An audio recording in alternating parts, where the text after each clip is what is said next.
Bismillahirrahmanirrahim. Alhamdulillahi alamin wassalatu wassalamu ala sayyidil mursalin wa ala alihi wa sahbihi ajma'in. Rabbi syrah li sadri wa yassir li amri wahlul 'uqdatam min lisani yafqahu qawli.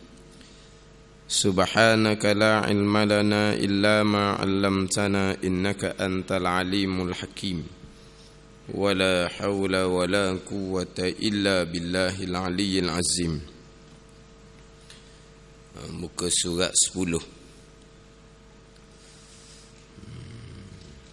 Bahagian ke-9 daripada bawah.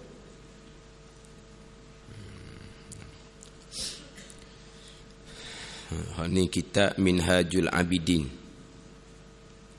terjemahan Syekh Daud Al-Fatani. Terjemahan Syekh Daud Al-Fatani diterjemahkan daripada kitab hak asal Minhajul Abidin hak Imam Ghazali rahimahullah. Yang mana apabila kitab tu diterjemahkan secara harfi, tidak ada tambahan, tidak ada pengurangan, maka dia nama kitab tidak akan ditukar. Nama kitab tidak akan ditukar. Adapun macam kitab Penawar bagi Hati, itu pun terjemahan daripada kitab Imam Ghazali rahimahullah, kitab Arba'in fi Usuluddin. Tetapi nama ditukar kerana dalam kitab Arba'in fi Usuluddin hak Imam Ghazali, dia di awal tu ada tauhid, di belakang tu baru ada cerita bab sifat mazmumah hak 10, sifat mahmudah hak 10. Tapi Syekh Qadir Mandili dia hanya ambil bahagian sifat hati, dia tidak ambil bahagian tauhid di hadapan.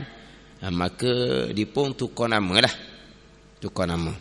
Bukan tukar nama ni nak buat macam hak dia, bukan. Sama juga dengan kitab Hidayatus Salikin Syekh Abdul Samad Al-Falambani tu. Dia banyaknya ambil daripada kitab Bidayatul Hidayah hak Imam Ghazali rahimahullah. Tetapi dia banyak tambahan-tambahan. Dia ambil isi-isi daripada kitab-kitab yang lain. Maka dia tidak terjemuh sepenuhnya daripada kitab Imam Ghazali Bidayatul Hidayah, maka nama tu ditukar. Itu kaedah dia lah. Adapun hak Minhajul Abidin ni terjemah betul benar. Cuma kadang-kadang sebab terjemahan Minhajul Abidin ni banyak orang yang terjemah.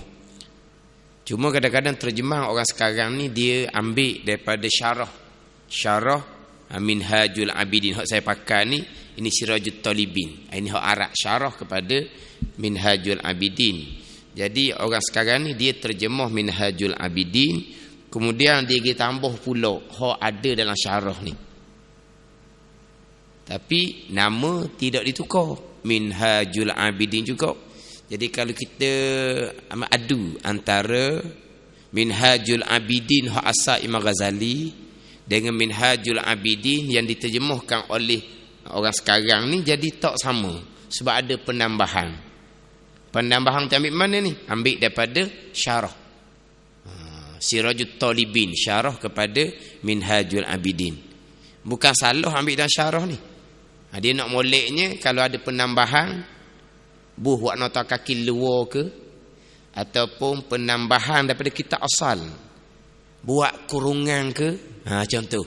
Buat kurungan, buat sikit catatan di luar kitab. Hak dalam kurungan ambil daripada syarah-syarah, huraian-huraian Minhajul Abidin. Dia biar ada beza sebab kita hanya terjemah. Nama tak tukar. Jadi sepatutnya isi hak Arab asal dengan terjemah Melayu hak macam Syekh Daud terjemah ni, biar jadi pelaga tu sudah molek. Tak ada penambahan, tak ada pengurangan. Jadi berbeza dengan hak ada terjemahan minhaj sekarang ni. Melainkan hak Minhajul Abidin hak Syekh Daud yang hanya dirumikan sahaja. Hak tu sama. Ni hak dirumikan oleh Ustazah Nuraini Abu, saya sebut terdahulu tu. Hak tu dia Jawi dirumikan, rumi betul-betul macam hak Minhajul Abidin hak Imam Ghazali. Tak apa nama, tak tukar molek. Jadi hak saya pakai ni Minhajul Abidin hak Syekh Daud. Muka surat 10, baris yang ke-9 daripada bawah. Qala al-muallifu rahimahullahu ta'ala wa nafa'ana bi'ulumihi amin. Dan ketahui olehmu bahawasanya, kata Imam Ghazalinya, ilmu dan ibadah itu dua permata. Ilmu dan ibadah itu seperti dua permata. Pada pihaknya maha harga, pada pihaknya sangat-sangat bernilai.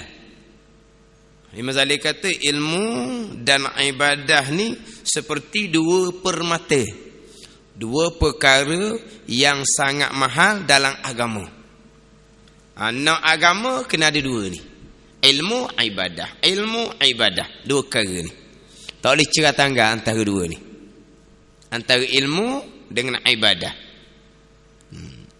Ilmu saja tanpa ibadah pokok tak buah.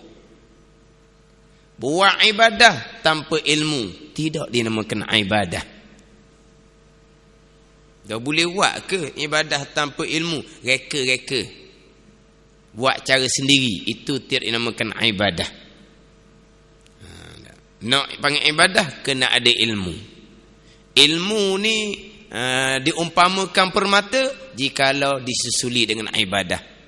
Ibadah ni umpama permata jika ibadah ni berpandukan kepada ilmu. Jadi dua ni tak cerah tangga antara ilmu dan ibadah. Ini kita kira secara bagilah. Tapi kalau kita kira betul benar, ilmu yang kita duk cari ni, inilah dia sebesar-besar ibadah. Sebab apa? Sebab kita cari ilmu ni, ini adalah perintah kewajipan agama kita. Kita cari ilmu ni ibadah dah. Tapi tak ada lah kata pergi agama, pergi ibadat cari ilmu. Kita tak gitulah. Lagi mana tu? Nak pergi ibadat belajar. Tapi sebenar-benarnya belajar tu adalah sebesar-besar ibadah. Jadi masalah kata ilmu dan ibadah ni umpama dua permata.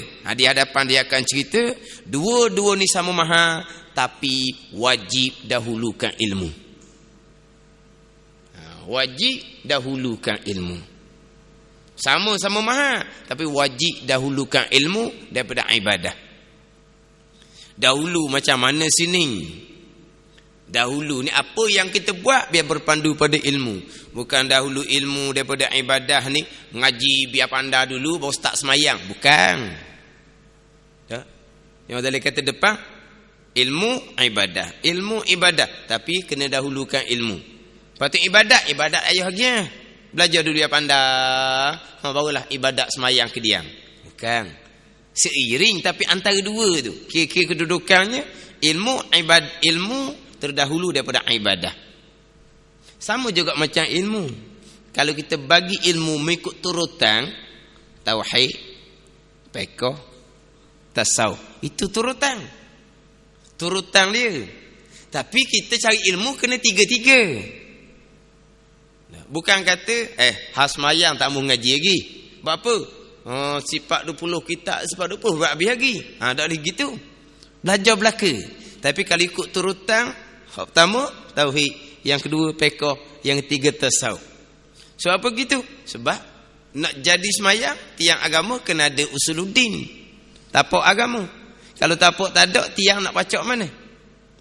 Beli tiang selori. Lepas tu tapak ada kedok, tak ada lagi tapak. Lepas tu lori ni tiang selori tu nak buat mana? Kena ada tapak dulu, pacak dengan tiang. Lepas tu barulah tubik rating-rating apa semua. Lepas tu baru timbullah nak subuh. Lepas tu nak hindari daripada racun, daripada perosok. Tu baru cerita pula ilmu tasawuf. Ini kalau ikut turutan. Ilmu dengan ibadah kalau ikut turutan, ilmu dan ibadah. Tapi kalau kira Hak dua permata ni kena seretak lah. Mengaji beramal. Sebab kalau kita, walaupun ilmu kita tak lengkap, kita beramal, ilmu wajib cari, amalan pun wajib. Hak wajib tu lah. Kita buat amalan wajib dalam keadaan ilmu kita tak lengkap, tapi kita tengah belajar menunaikan kewajipan agama. Salah tengah belajar, itu dimaafkan. Salah tengah belajar, itu dimaafkan. Tapi belajar hak mana kalau salah dimaafkan? Belajar fardu ain lah. Jangan kita jembuh hak lain. Kalau kita pergi belajar jembuh hak lain, bukan belajar fardu ain, salah amal ibadah kita tidak dimaafkan.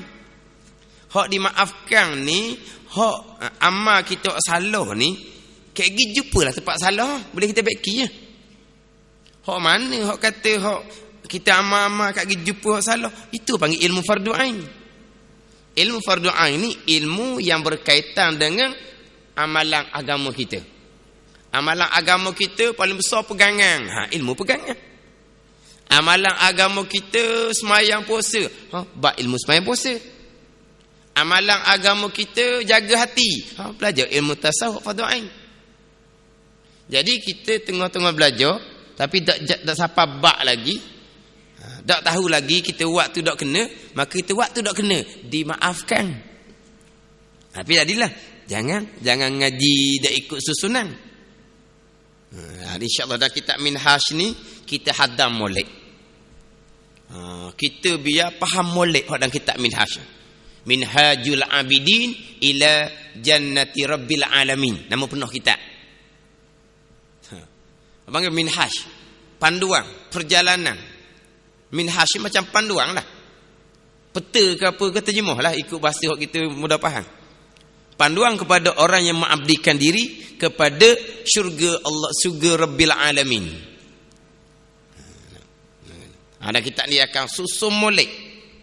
Sebab itulah saya pun banyak tempat-tempat kadang-kadang saya akan dahulukan berkaitan dengan Aqabah ilmu dalam kitab Minhajul Abidin. Ini cukup penting. Kita cari ilmu biar ada panduan. Kita cari ilmu biar kena ikut hak tadi, ikut hak turutang tadi tu. Mana apa? Kita nak cari ilmu biar ada ilmu. Tu orang tua cakap gitulah. Nak cari ilmu kena ada ilmu. Kita dah faham. Ada ilmu tak payah cari dah lah. Cari kis tak ada ilmu. Sebab apa kata nak cari ilmu kan tak ada ilmu? Dia buat umpamaan nak cari harta kena ada harta. Nak pergi kerja kena ada bekal. Ada duit lah nak makan. Kalau duit tak ada, nak makan pun tak ada, nak kerja ke mana? Dia kata nak cari duit kena ada duit bekal. Untuk makan le sebelum boleh duit gaji. Sama juga nak cari ilmu kena ada ilmu. Ilmu apa? Ilmu sebagai panduan hak mana yang kita nak cari ilmu agama Allah. Nabi menyampaikan agama 23 tahun. Ilmu agama Allah ni luas. Tunggu dulu orang alim dulu ngaji 30 40 tahun, habis dia ngaji? Tak habis. 3-40 tahun ngaji tu tak habis lagi. 3-40 tahun untuk tunggu dulu ngaji ni bukan ngaji kuliah gaib, kuliah subuh. Hak 3-40 tahun tu kuliah gaib, kuliah subuh bukan. Pagi pas malam duk ngaji. Selama 30-40 tahun habis? Tak habis. Jadi ilmu agama Allah ni luas. Jadi hak wajib fardu ain hak mana? Kitab ni akan detail susun kepada kita. Sebab kita ngaji bukan ngaji macam tadi, ngaji sepanjang masa, sekali sehari. Tebal-tebal rajin sikit, dua kali sehari. Tu rajin sikit. 3 kali sehari tu banyak dah tu. Biasa kat sekali sehari jelah. Kuliah garik, kuliah subuh dah orang nak pergi kerja. Tebal-tebal kuliah subuh 10 minit. 10 minit ada dah boleh gapo 10 minit. Jadi biasanya kuliah garik sekali sehari. Makna apa? Kita ni tak mewah mana. Tak mewah mana, kita kena dahulukan keperluan. Tahu tak? Dahulukan keperluan. Kemahuan berahi macam-macam kita berahi ni. Macam-macam kita berahi. Ada orang berahi pekoh, ada orang berahi tasawuf. Macam-macam lah berahi ni. Kemahuan. Ini kemahuan kita. Tapi keperluan dulu. Sebab kita tak mewah. Apa keperluan? Apa wajib fardu ain? Ni kita nak cerita. Tauhid, pekoh, tasawuf. Setakat mana? Tauhid panjang, pekoh banyak. Tasawuf pun macam tasawuf, ada tasawuf syariat, ada tasawuf hakikat. Hak mana fardu ain? Kita nak detailkan pada kita. Sebab kita tak mewah, terhad. Macam kehidupan lah. Kalau kehidupan kita tak mewah, kita gunakan hak ada di kita tu untuk keperluan hidup kita. Kalau kita ni mewah, kaya raya, keperluan cukup, kemahuan lah pula. Kita mengaji ni banyak masa. Hak mana keperluan kita cukup dah, hak kita berahi pula. Kita berahi pekoh, pekoh. Ilmu agama Allah. Tapi tauhid kemah dah cukup keperluan. Tasawuf atau ain kemah dah cukup keperluan. Apa lagi pada kemahuan? Kalau kita tak duli keperluan, kita dahulukan kemahuan, kalau hidup keluarga pun tak ada huru-hara. Pendapatan kecil. Tapi boleh duit, dia buat apa? Dia joli ikut kemahuan dia. Dia beli waktu, dia beli waktu ni. Rumah dia ikut makan. Tapi dia dahulukan kemahuan dia. Dahulukan kemahuan dia. Huru-hara rumah tangga. Sama juga dengan ngaji. Kita terhad. Tapi kita tak dahulukan keperluan, kita dahulukan kemahuan, tak lepas kita tuntutan agama. Hak kata ilmu permata ni. Hak ilmu diregukan dengan ibadah. Sebab tanpa ilmu fardu ain, ibadah kita macam mana? Tengah-tengah ngaji ilmu fardu ain, ibadah kita salah pun dimaafkan. Masih lagi dipanggil ibadah, masih lagi dipanggil permata. Walaupun mungkin ibadah kita ni ialah dah kita, sebab ilmu fardu ain ni berkait dengan amal agama kita. Kita nak jadi comel amal agama kita, nak jadi biar amal agama kita ni tak macam sekali, macam sebelum ni, apabila kita menguasai ilmu fardu ain, boleh baiki. Tapi tak siapa lagi bab tu, jadi salah. Siapa bab tu sekalipun kadang-kadang kita pun tak boleh menguasai juga. Tak apa pandai mana kadang-kadang. Tak ada nak kejar. Tak ada nak kejar. Jadi belajar-belajar tak faham-faham juga, tak reti-reti juga. Hak wajib kita adalah talabul ilmi. Cari ilmu, tuntut ilmu, tak wajib pada kita. Bukan pandai wajib. Janji kita belajar fardu ain, walaupun kita tak pandai, walaupun kita tak reti, tak ada apa-apa dah. Tuan tak tanya kita pandai ke, tak pandai ke, reti ke, tak reti, tak tanya. Tanya kitanya cari ilmu ke tidak. Cari ilmu fardu ain. Bila tak reti, amal ibadah agama kita ni dak comel, dimaafkan. Manapa? Kita ada permata ilmu dan kita ada permata ibadah. Ilmu ibadah ni diumpamakan seperti dua permata. Kerana kenapa Imam Ghazali kata ilmu ibadah ni umpama permata? Kerana keduanya, ilmu dengan ibadah ni adalah tiap-tiap barang yang engkau lihat dan engkau dengar daripada karangan segala orang yang mengarang. Karangan segala orang yang mengarang. Kalau orang karang kitab apa semua, dia karang harga apa? Ilmu dan hal ibadah. Hak kita tengok dalam karangan, hak kita dengar dalam karangan adalah ilmu dan ibadah. Dan pengajar segala orang yang mengajar. Maknanya orang mengajar tak lagi dia dua ni. Ilmu ibadah, ilmu ibadah. Belajar ilmu agama lah. Belajar ilmu agama, hak dalam tu penekanannya ilmu kemudian ibadah. Hak dalam kitab-kitab pun ilmu ibadah. Hak orang ngajar pun ilmu ibadah. Ni baru ngajar sungguh. Ilmu ajar panduan buat ibadah, kemudian cerita bab ibadah. Kalulah berbentuk mengajar juga, tapi tekan bab ibadah je. Gemar bab ibadah je. bagi motivasi bangkitkan semangat sembahyang ibadah aja. Tapi tunjuk ajar macam mana cara buat ibadah, ilmu tidak didahulukan. Hak tu bukan mengajar yang sebenar. Hak mengajar sebenarnya ilmu ibadah. Itu hak mengajar sebenar. Hak kita cerita ilmu, cerita ibadah. Hak mengajar cerita ilmu, cerita ibadah.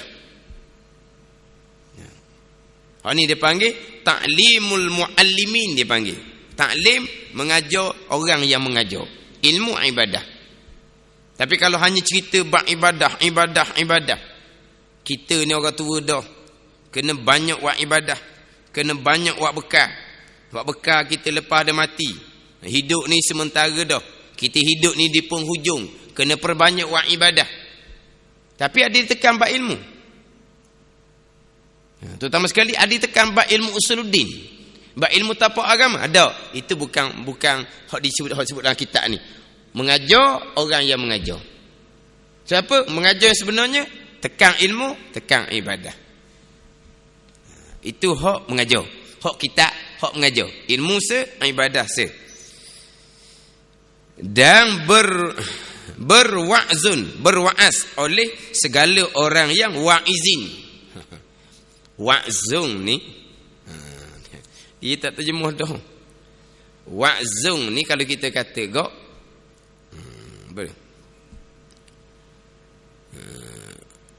beri nasihat tu lah. Beri nasihat, syarah, ceramah. Wa'zun ni macam nasihat lah.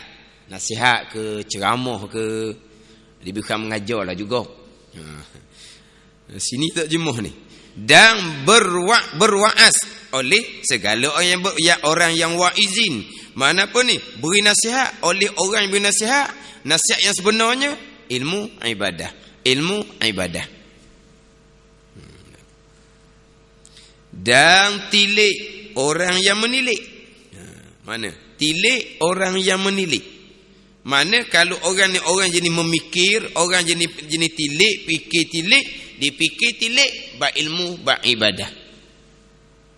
Orang yang fikir, orang yang tilik, fikir tilik dia pergi kepada ilmu dan ibadah. Kita kena banyak berfikir. Kena berfikirlah bab ilmu kita macam mana. Tapi bab ilmu tak lah, kena kemah minhaj ni lah. Dia akan cerita kita hak mana. Dia bab ilmu ni tak kira siapa ni. Tak kira kepada umur. Kira kepada keperluan masing-masing. Yang kita kira itu ilmu budak-budak. Kita orang tua. Dia ilmu, dia tak kira pada umur. Darjah ilmu ada. Darjah ilmu ada. Darjah umur tak ada. Gitu. Darjah umur tak ada. Macam orang sekolah zaman itu. Dia darjah ilmu ada, darjah umur tak ada. Sehari tak lulus tak boleh naik darjah. Duk situ le. Tua dah, tua. Umur dia tua, umur tua. Lepas tu umur tua tapi ilmu tahap tu. Duk mana? Duk darjah tu. That's for learning naik darjah macam nak baca pun sampai ke juz 6 naik. Baca dah anda pun juz 6 kau. Dulu dah. Sebab apa? Sebab ilmu ni dia ada darjah. Umur tak ada. Mana kalau kita baru je belajar, darjah tu lah kita duduk. Umur berapa? Tak kira. Kalau duduk darjah tu, cucu tak cucu pun. Dah kita tak kira umur. Apa duduk darjah sama? Sebab ilmu sama. Tak kira tua umur, bukan tua ilmu. Mana kalau kita ngaji Iqra' lah. Baru nak ngaji. Orang tua dah. Iqra' 1. Cucu kita Iqra' 4, 5, 6. Dah dia pandai dah. Lepas tu, pergi belajar dengan cucu. Dia cucu ni sebuah umur. Tapi takkir ni sebuah ilmu. Okey. Yang ni takkir ni sebuah umur. Tapi ilmu tahap cucu. Kena ngaji dengan cucu. Cucu kata ni sebuah umur tadi ni. Yang terkira ni kita kata tak ada. Ilmu sama dia. Fardhu ain sama. Masa kita lepas fardhu ain umur berapa sekalipun, dia wajib kena cari ni. Kena fikir hak bab ilmu, hak fardhu ain. Kena fikir pula bab ibadah. Ilmu dengan ibadah Ilmu dengan amal payah amal pula. Pertama sekali hak amal-amal hak batin. Kita mengaji bab riak, mudah kita nak ngaji bab riak. Kita ngaji bab takabur, mudah je nak faham apa benda takabur. Tapi nak buat, kita nak ngaji bab ikhlas, mudah je nak faham bab ikhlas. Tapi nak semah, tu. Tapi nak semah ni nak buang sifat mazmumah, nak semah sifat mahmudah, ilmu dulu. Tapi kalau ilmu pun tak ada bab amal. Ilmu ada, amal ni pula. Tak semudah kita cari ilmu. Tapi kalau ilmu hak lebih mudah daripada amal, pun kita tak lepas, tak ada giang. Ilmu dengan amal, payah amal daripada ilmu. Tapi ke mana pun, dahulukan ilmu daripada amal. Tapi dua-dua ni sama-sama bernilai dalam agama. Ilmu dan ibadah. Tetapi dengan makna bahkan. Tetapi yakni bahkan kerana keduanya, kerana ilmu dan ibadah diturunkan segala kutub. Kena eja kutub lah, kena baca kutub sebab kaf be. Dia baca kutub. Kutub ni apa? Kutub kanan. Apa? Kamu kata? Ke kutub tu. Kutub hak tempat salji. Kutub utara. Dia kutub ni jamak taksir daripada kitabun. Kitabun, kitabani, kutubun. Kutubun ni kitab lah. Macam rasulun, seorang. Rusulun, mana apa ni? 3 kata. Gitu. Dia panggil jamak taksir. Jamak lah. Jadi kutub ni segala kutub. Mana apa? Segala kitab-kitab yang diturunkan daripada langit. Hak segala kitab turun dari langit, ada 2 perkara ni. Ilmu ibadah, sebab itulah diturunkan kitab-kitab daripada Allah Subhanahu wa taala. Maknanya diturunkan kitab adalah kerana ilmu dan ibadah. Dan disuruh segala pesuruh. Dan disuruh segala pesuruh. Mana apa tu? Disuruh segala pesuruh. Diutuskan segala rasul. Diutuskan segala pesuruh. Pesuruh sini rasul lah. Diutuskan segala rasul. Kenapa? Kerana ilmu, kerana ibadah. 2 ni. Turun kitab pun kerana ilmu, ibadah. Diutuskan rasul. Disuruh segala pesuruh dan diutuskan segala rasul adalah kerana 2, ilmu dan ibadah. Tetapi yakni bahkan kerana keduanya, kerana ilmu dan ibadah, dijadikan bumi dan segala langit. Dijadikan bumi. Jangan duk baca bung pula. Situ berwauming tu. Bahang bung nanya. Oi, zaman kita jangan main, bukan learning. Zaman kita ada bung berwauming.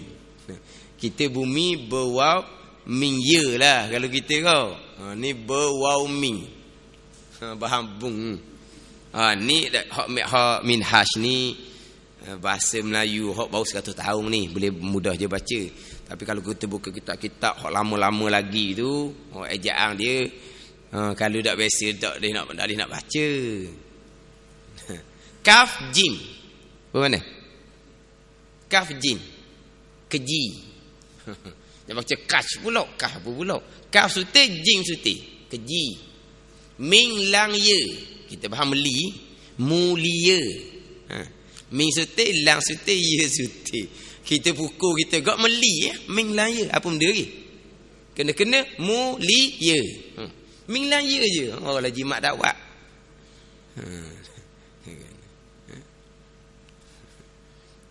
Ada dalam kitab Hidayatus Salikin.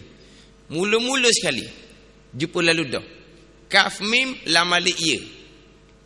Kaf mim lam alif ya.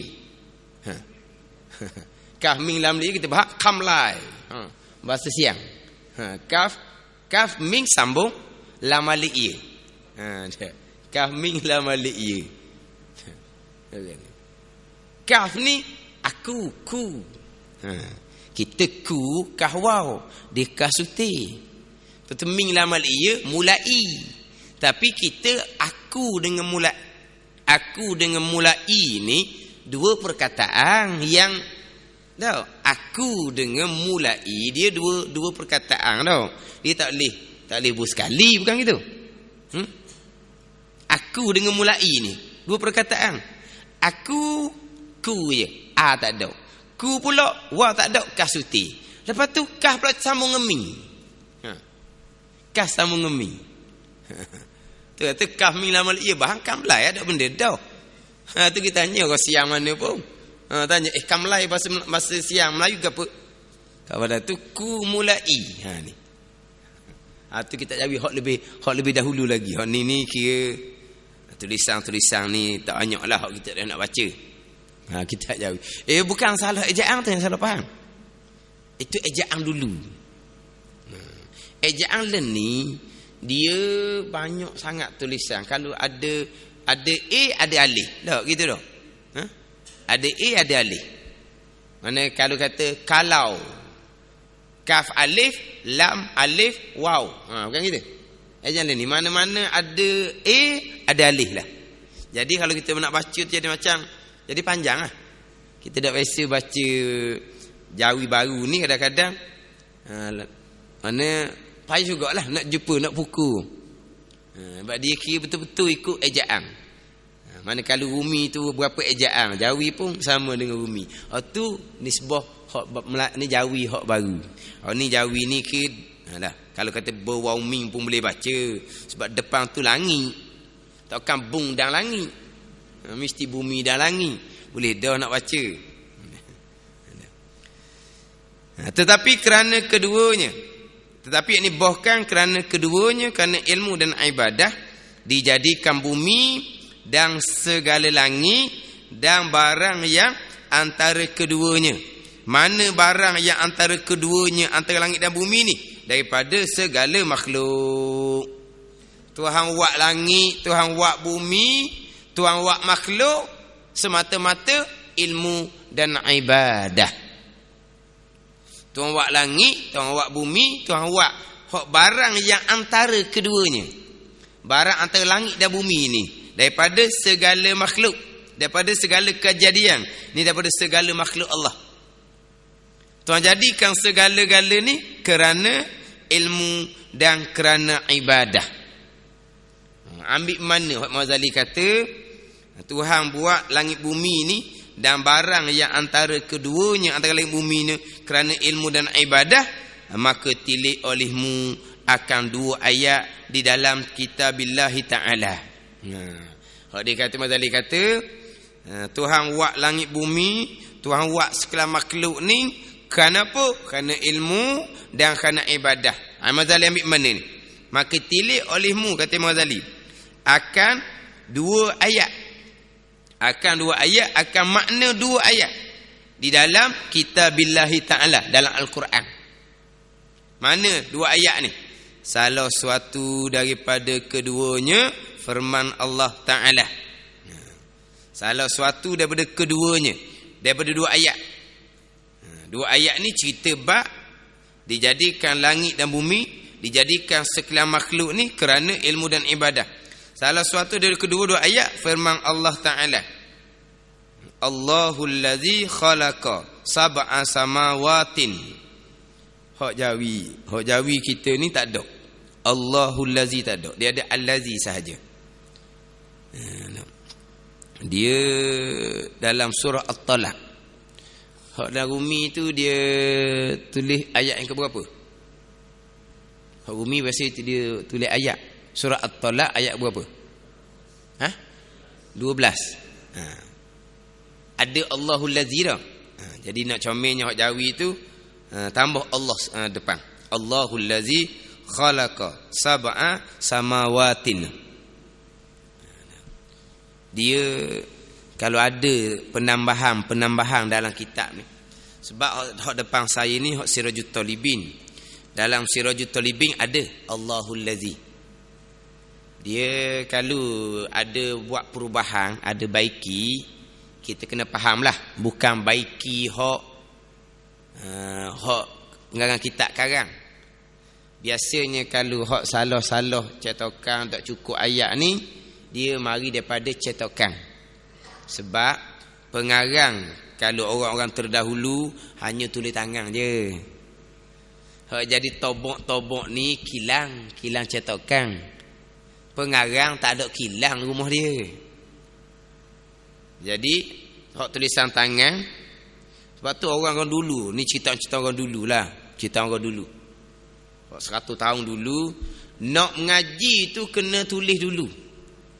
Tulis dulu kitab, tulis masing-masing baru ngaji. Nak ngaji tulis baru ngaji. Orang dulu mengaji. Tapi payah dia ngaji, payah. Sungguh dia ngaji. Kita ni mudah je. Beliau siap dah. Tu pun tak terbeli kadang-kadang kita ni. Tak ada kata nak ngaji ambil tulis pakai dok lah. Tu dulu dia tak ada cetakan. Jadi tulis tu cetakan tu kemudian. Jadi hak salah-salah tu cetakan lah. Sebab tu kadang-kadang kalau kata baiki tu baiki cetakan. Jangan salah faham. Sebab ada kadang-kadang orang dia kata jangan duk baiki kita orang. Oh pandai baiki kata jatuh lah. Kata salah tulis lah. Pandai sangat nak baiki kita orang. Kalau pandai buat kita sendiri lah. Sebab apa nak baiki kita orang? Sebab apa dia kata gitu? Sebab kita dia kosong. Ada baiki ke apa-apa. Sebab apa? Dia tak ngaji. Jadi pandai dia nari. Sebab saya penuh. Oh ya, ni kena tambah sikit ni. Kena baiki sikit ni ada kurang. Ada tak ada satu perkataan. Ustaz tunggu saya dulu tak boleh baiki kita orang. Tak nak dah. Sebab apa? Itu cetakan. Lepas tu kadang-kadang macam Munyatul Musalli, saya ada 2-3 cetakan.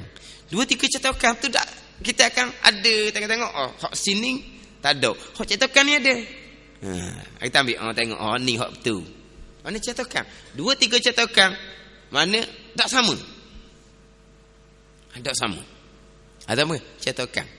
Kadang-kadang bukan kata tak ada satu perkataan, bukan hilang satu baris.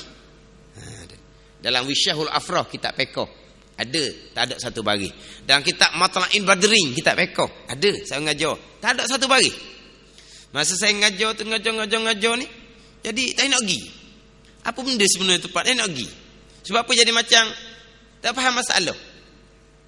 Adalah seorang dia ada kitab lama. Kitab dia tu tulisan dia tu macam tenggelam, faham tak? Tulisan dia macam tenggelam. Saya tengok kitab lama. Kitab kuning tu hak mana kalau kita salah belipak dia, kita betul balik tu patut. Ada. Kitab lama. Dia ada kitab lama. Dia royak mana? Hak saya gini ustaz dia pun baca. Kena tak ada kita sebaris tak ada. Baru nampak masalah. Sebaris. Kadang-kadang jatuh satu perkataan yang paling mustahak jatuh.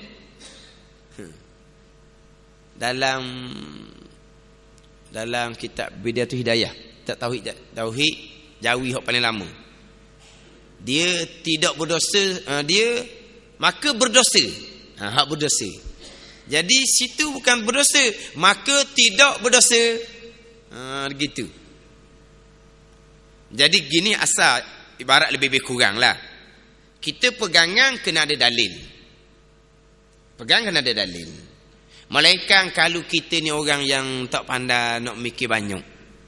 Tak pandai mana. Kita nak cari dalil, pegang dah Tuhan ada. Apa kau dalil Tuhan ada? Allah tak boleh nak pergi. Mana apa kita kata IQ dia rendah. Maka tak apalah. Tapi kalau kita ni kalau ngaji boleh pandai, mana tak payah tunggu orang, tiba-tiba kita tak ngaji, berdosa kita. Mana kita berpegang tanpa berdalil dalam keadaan kita mampu belajar. Hukumnya maka berdosa. Dah kita boleh belajar kan? Biarlah ada dalil sendiri.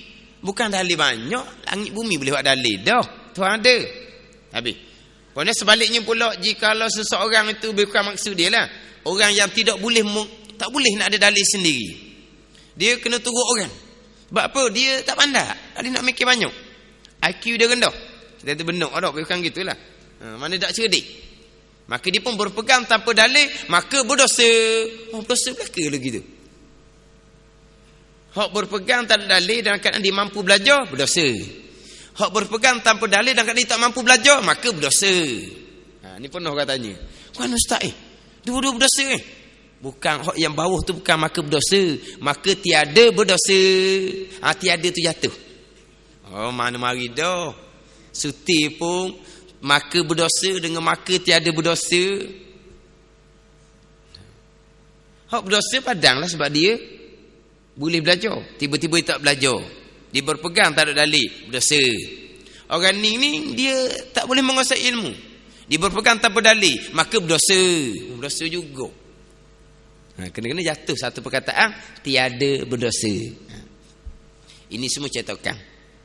Tapi sini ni ayat Quran. Ayat Quran, kalau tersalah ayat Quran, wajib kita baiki. Wajib kita baiki. Kena tambahlah sikit.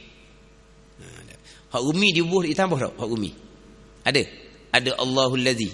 Hak umi tu dibaiki dah tu. Jadi kita jawab ni bubuh Allah depan.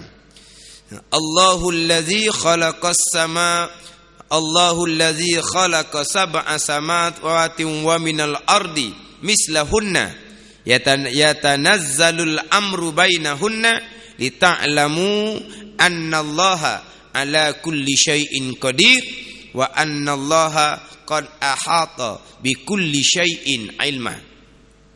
Allahul ladzi khalaqa sab'a samawati wa minal ardi mislahunna yanazzalul amru bainahunna lita'lamu annallaha ala kulli syai'in qadir wa annallaha qad ahata bikulli syai'in ilma.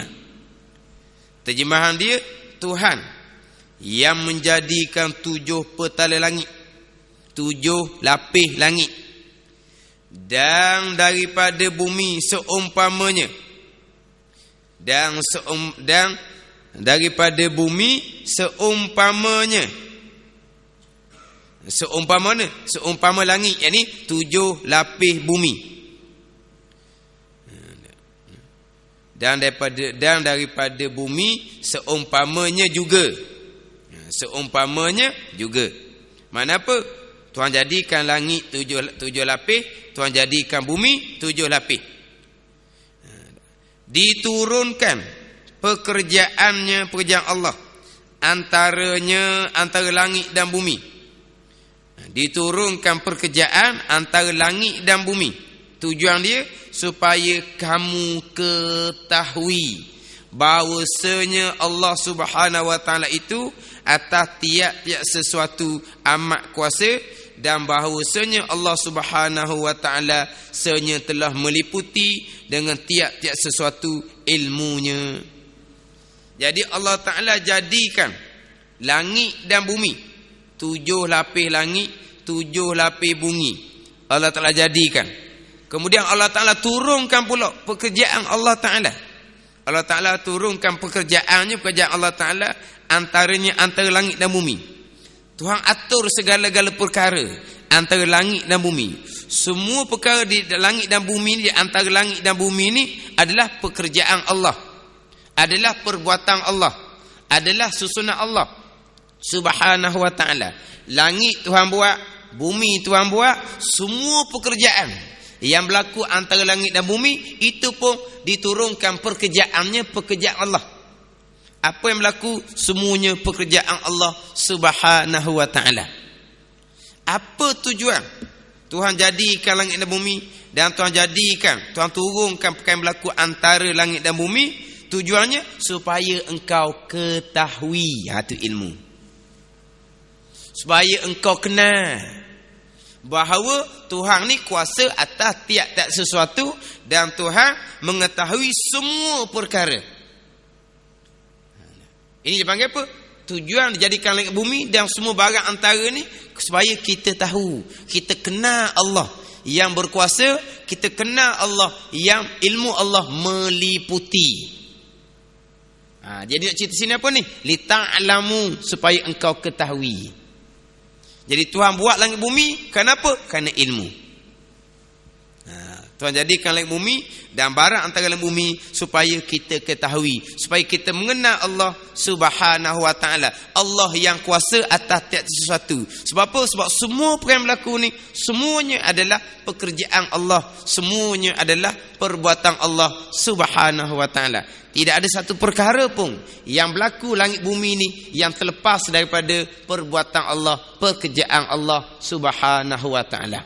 Semua yang berlaku adalah pekerjaan Allah, perbuatan Allah Subhanahu wa taala.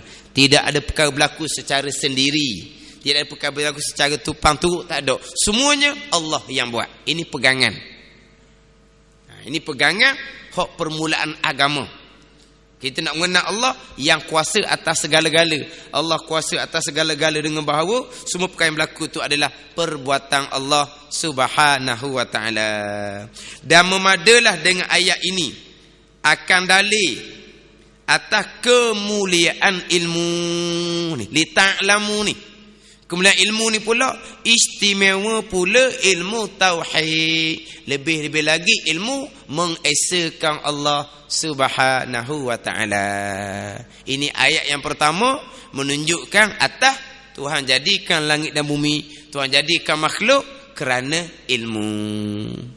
Dan ayat yang kedua firman Allah Ta'ala, wa ma khalaqtul jinna wal insa illa liya'budun. Ayat itu biasa dengar sok mudah.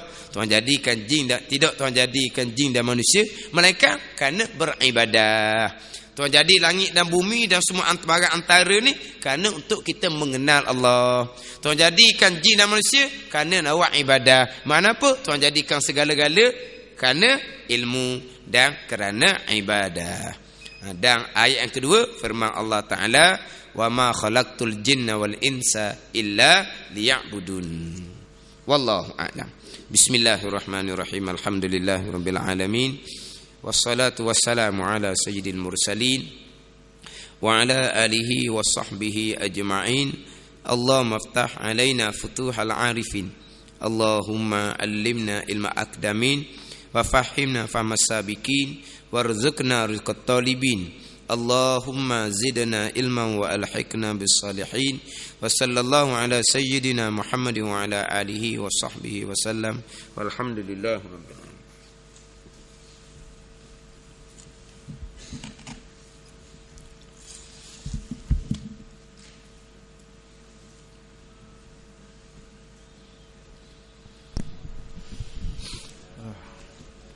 Allahu Akbar, Allahu Akbar.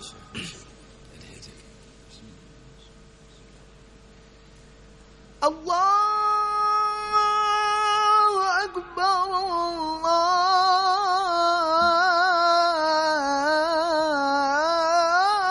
Allahu Akbar.